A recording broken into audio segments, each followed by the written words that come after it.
Ukiota ndoto hizi 7, jua huu mwaka ni wa mafanikio makubwa kwako. Karibu sana upokee mwanga wa kiroho, tafsiri za ndoto na maombi, pamoja na Prophetic Galila. Ndoto za mwanzo au mwisho wa mwaka hubeba mwelekeo wa hatima. Ukiona hizi, baraka zinatangulia mbele yako. 1. Kuota unapanda juu, ngazi, mlima, ndege. Ishara ya kuinuliwa na hatua mpya. 2. Kuota unavaa mavazi mapya au unapewa pete au funguo. Neema, mamlaka au fursa mpya inafunguliwa.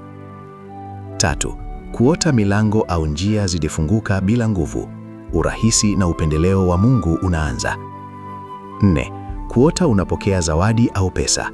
Baraka na mafanikio ya vitendo yanakuja. 5. Kuota mwanga mkali au nuru inakuangaza.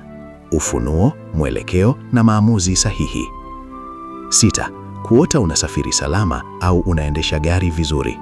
Maendeleo yenye ulinzi na uthabiti. 7. Kuota maji safi, mvua nzuri au bustani. Uhai, uzazi wa baraka na mavuno mengi. Maombi. Bwana Yesu, nashukuru kwa ishara za mafanikio. Nifungulie milango, niongoze katika hatua mpya na nione matunda ya baraka zako mwaka huu. Amen.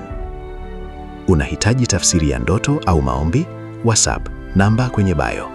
Jiunge pia na magrupu yetu ya tafsiri za ndoto na maombi, kupata mafunzo haya kwa undani zaidi.